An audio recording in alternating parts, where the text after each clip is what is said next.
as a business person, okay, what's your view about the incessant migration of young Nigerians?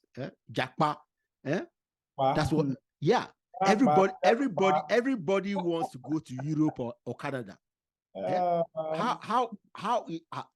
How is this movement of talent affecting the country? I mean, it's a big issue. Even in Europe, okay, I'm going to talk to one of my very good friends. Okay, he lives here, and we'll talk about this thing because it's affecting Europe badly because they're getting so many people coming in, and it's affecting Africa on the other side because very many talented people are leaving. You know, this thing, I think is multifaceted, and it's if we want to really understand it fully, in my opinion, we need to look at all the possible branches. For one, Japa, okay, we can take it at two levels, the individual and then the society, right?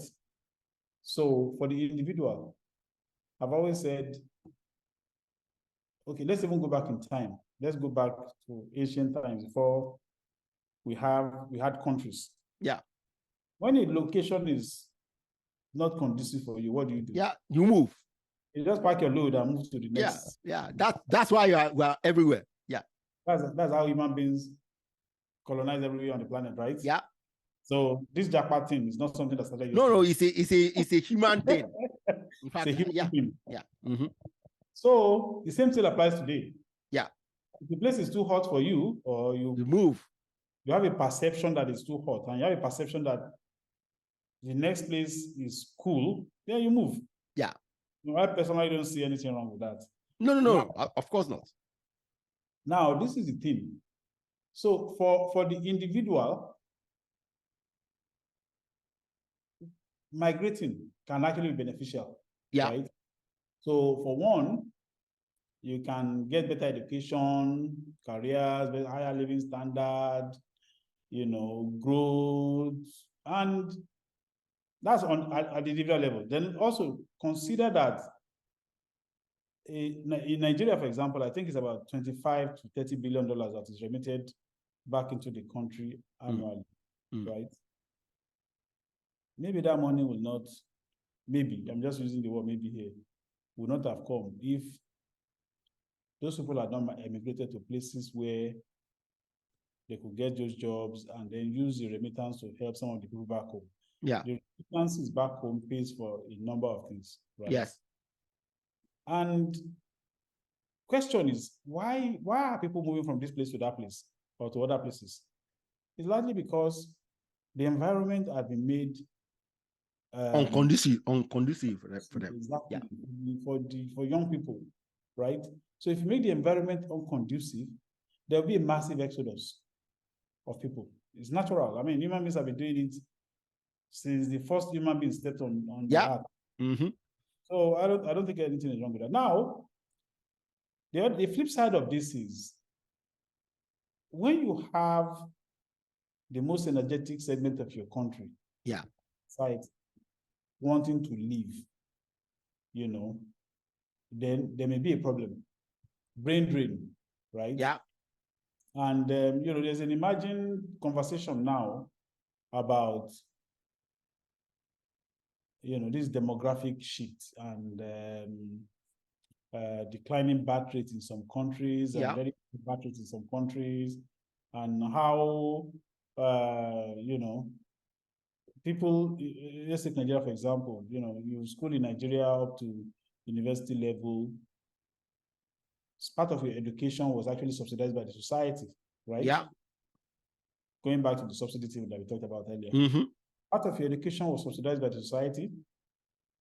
Now you take that education and the knowledge, then you emigrate abroad and spend some of the most productive time of your life working in a different environment, contributing to the social security scheme of those countries, right? Which is used to fund the older, or let me say, fund their social security. Yeah. We have a population on pension. Yeah. Those that are sick, those that are living off welfare, and some of those things. So, and then when you get old, now I don't know about this, but when they get old, I think some of them are still qualified for the pension because they also contribute. Yeah. They will. Yeah. Yes.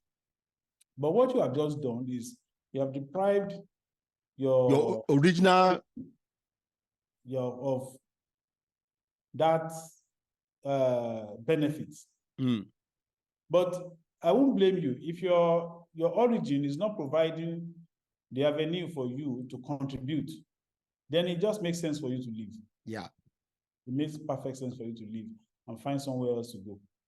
And then I also want to say, you see, Japa, people tend to look at Japa from the perspective of somebody leaving a country for another country. Japa can also be internal. Lagos is a clear example of this Japa thing, where people Japa from all over the country and moving into, land in Lagos. Yes, maybe because they feel like, hey, I can do better there, right? So, so it's a mixed bag, right? For me, it's a mixed bag. Now, how do we do? Number one, do we actually stand to gain anything by stemming that trend? I think so, because the moment you start having professionals from your society emigrating, professionals that are supposed to be contributing, and entrepreneurs, your doctors, your experienced doctors, lawyers, entrepreneurs, the moment they are leaving, I think long term is not good for the society. I think long term, maybe in the short term, because they go, they earn some income and they start remitting money, but you don't want to be caught in that cycle forever. You need. We have been on it for too long. That's why we are stuck. Yeah. that's why we are stuck. And part of the reasons again goes back to that thing about meritocracy. Meritocracy, yes, exactly. Because look, if the society does not create the avenue for people to do well, they will leave, right? So it's almost like a feedback loop. The opportunities are not there, people leave. And when people leave, those that are there lock the opportunities even more. And more people continue to leave. Yeah. You get. So we'll be stuck in this cycle for a very long time. And it's not looking like. I mean, I remember Andrew. That's Andrew check out. Yes. Yes. I mean, that was in the early 80s. Yes. Yeah. And we're still doing it. That trend is bigger than ever. That trend is bigger than ever now. Hello? Yeah, I'm here. Yeah. I'm here. So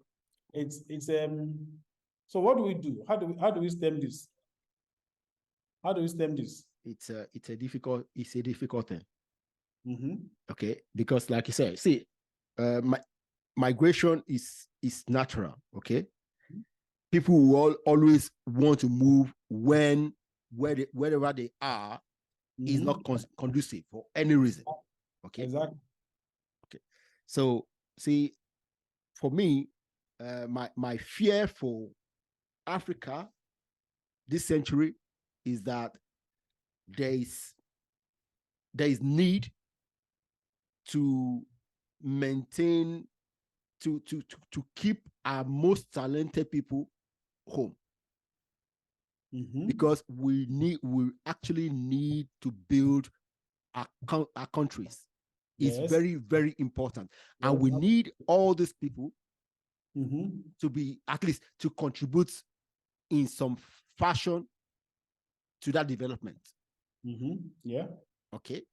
So we need to hold on to as many of them as possible. So I'm most concerned